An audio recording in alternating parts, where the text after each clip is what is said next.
Morning YouTube. Beautiful day here in the UK. Late February, but you can really start to feel the first signs of spring creeping in. So I thought it'd be the perfect day to come down to the shack, cook up a bit of breakfast. Hey, morning Reese. How's everything going here at the shack, Reese? I see you got some wood cut in here. Yeah, I just threw blood on it. Did you? You cut your finger? Yeah. Well, I got some food up with me today. Reese is already here. So, yeah, let's cook up some brunch. Not too bad around here this morning. Gonna give it a little clean because you know what they say. Clean space, clear mind, and then we'll get cooking. I always like to open up my tent when I'm here. That lets the air circulate, wicks out a bit of moisture, and right now you can see sun shining straight through the window and into the tent, which is a bonus, you know. It'll warm it up, get some of the moisture out. Nothing worse than a damp sleeping bag.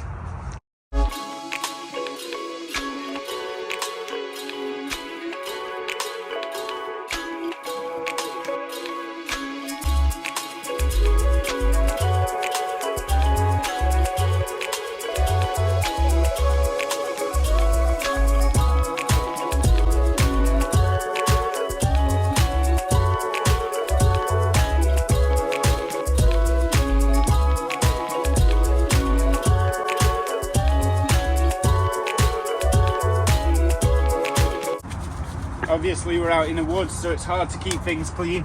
Everything gets pretty muddy and dirty, especially on a rainy day. But you know, you do the best you can. So I got some washing up to do, so I'll show you how I do that. So here's the washing. That's what needs to be cleaned up. Right there. And all I've got is a bit of fire ash there from last time. You start off by just getting the ash and you cover it in ash like that, and just use that to scrub off any excess. Throw that into the next one. Do that to every item like this. Ash has lye in it, and lye is what is one of the main ingredients in soap or something like that. The reason I use 3 bowls is I've got my dirty stuff in the first bowl, I got my second stuff, my ash, in the second bowl, and then I've got this is rinse, and then I dry from there. I wish Molly was here. She'd talk a bit about why ash works so well for cleaning. But it's something to do with burning.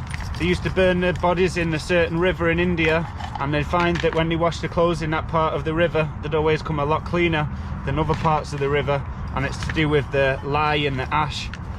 So it's a little bro science for you there. Bit of water, a good wipe down with a sponge.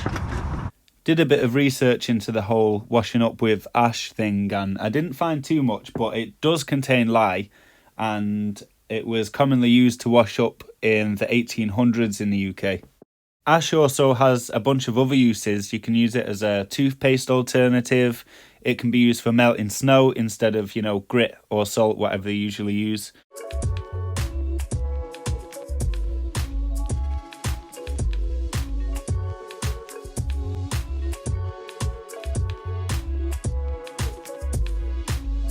Right, I got the place nice and cleaned up now. And give it a good sweep over and that. It's time to get cooking. Reese has cut a nice bit of firewood there, so I don't have to do that today. Ready to get going. Gotta see how this ash is doing. It's not too bad, it's kind of dry, so I'm gonna pick out some of the bits that didn't burn, and then gonna use that as washing up liquid for when I'm done.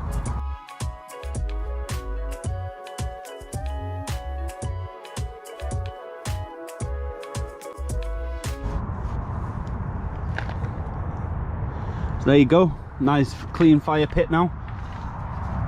This is my compost pile all along the side of the shack here. I use this to put anything organic in. Like last time's fire ash, full of potassium there for in case I do a garden.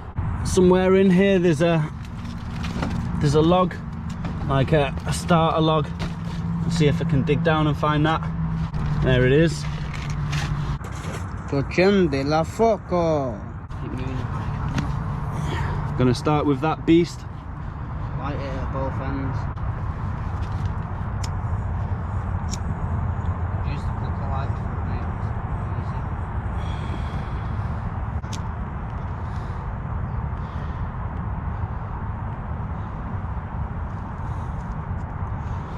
There we go. And what we do next is we want to try and pick out some of the smaller ones first. Something like that's good. Snap that up a little bit. That's good. Anything like thumb size to start off with, you know, the thickness of your thumb is what you want. It's decent. Snap that down a bit.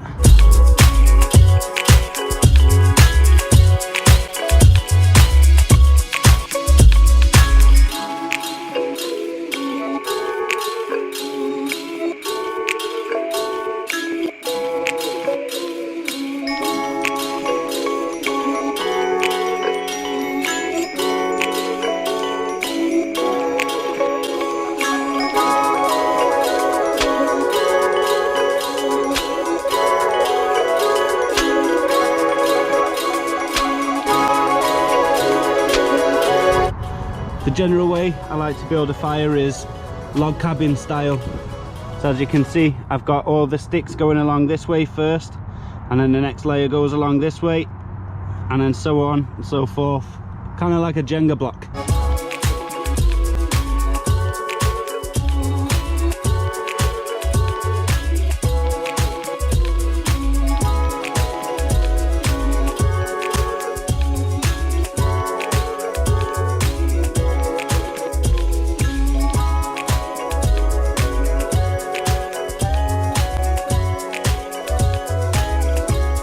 So what we're going to do now is I'm going to keep stocking this fire and keep letting it burn down for a good while, so we build up that bed of embers underneath. And then after when I say it's ready, then I'm going to whack this grill on and we're going to start cooking. And I'm going to leave the food for a surprise for now. Just have to wait and see.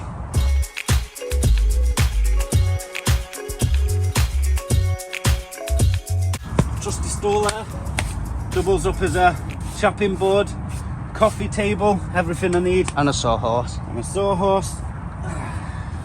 So the fire's nice now. Gonna take the grill, whack that on top.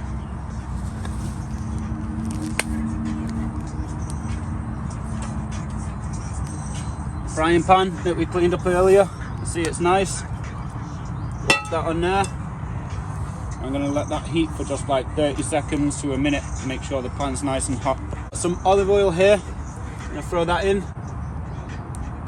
Just a little bit of olive oil there.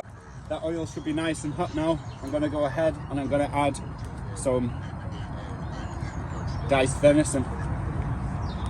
You hear that noise? Oh. That's what you want to hear. If you don't hear that noise when you put your ingredient in the pan, the oil's not ready. Let's go ahead.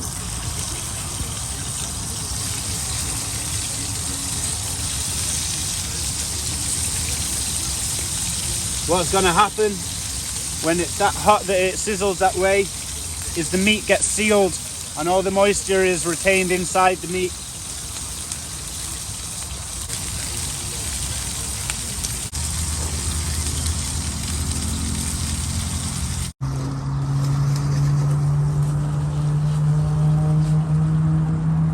Meat's looking nice and brown now.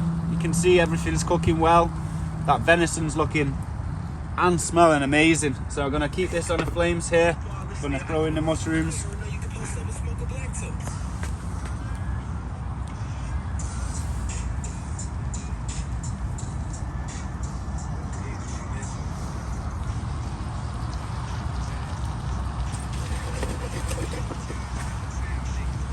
You're just gonna jump them in, just like I showed you before. Ooh. Ooh. Oh, lost a few shrooms. Cheese is in cubes now. I'm going to add that to the mix so it can melt through.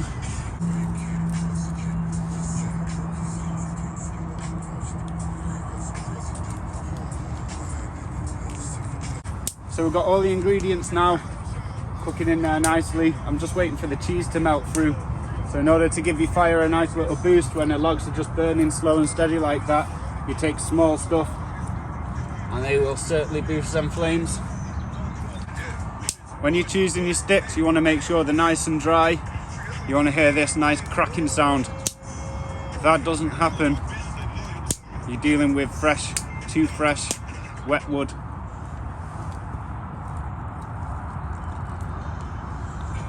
Once you've got a bit on there, you give it a blow.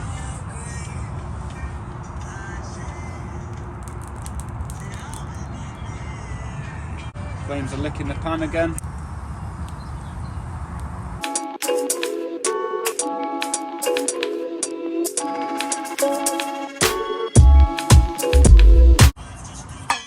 Coffee time.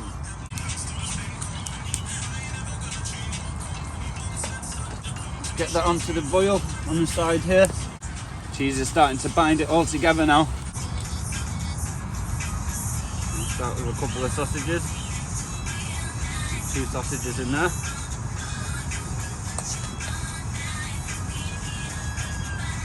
Bit of venison on each side. Tiki mushroom there.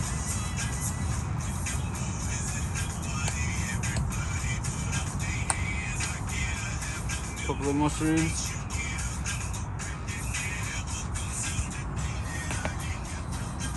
Now the way you fold the wrap, yeah, I'll see if I can come around this side and show you. So you got your wrap, you take the 2 sides, you fold them over like that, take the bottom piece and over there, pull that down and roll it. And there you go, you've got a perfect wrap. That way, nothing's falling out the bottom. Turn it upside down, any way you want. You got a nice wrap. And I'm just going to do the same again.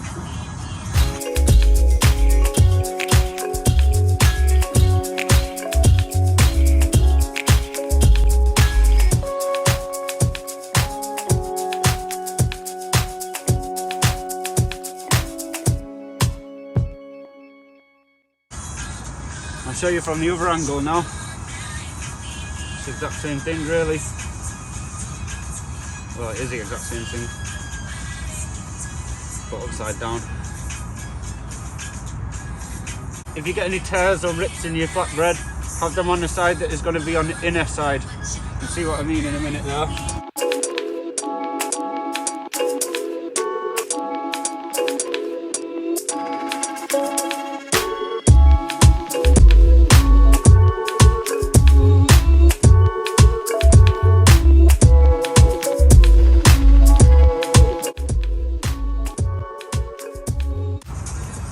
So the piece with the rip in it is right here, where my thumb is. So that's going to be the inner side of the wrap.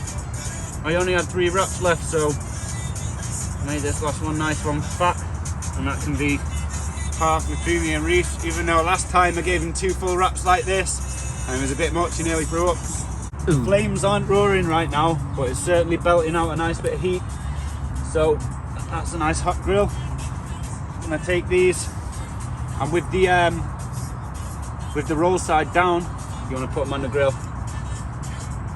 Not only are they going to heat right through and maybe toast up the wrap a little bit, but they're going to smoke and add extra smoke flavour on there. When you're out in the woods, you can't be scared of a little dirt, you know. Look at my hands. There's nothing you can do about it. It's not going to kill you. What doesn't kill you makes you stronger. Obviously, if I was in the kitchen, I'd be a lot more hygienic and clean, but given the circumstances, not too much you can do about it. Now, if we had flames like we did before when we were cooking on the pan, these are burning a heartbeat. They'd be all charred and black on the outside. So you want it, at this point, we're basically barbecuing. So nothing but coals, nothing but hot ember now.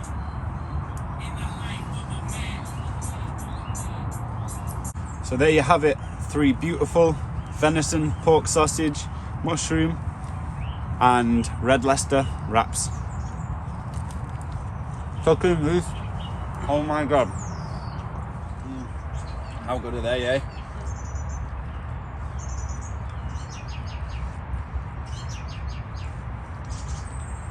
Pretty sweet game though. Actually sweet venison and stuff. Yep. That venison's got a lovely flavour. Real good. Alright guys, well, gonna call that the end of the video now. I'm just gonna chill and finish off these wraps with Reese. Maybe sit by the fire a minute and probably head home, what do you think? Give it a thumbs up if you like the video. You know, support us so we can do more things like this. It's only the beginning. The world's our vlogging oyster. And subscribe if you want to see more. Peace.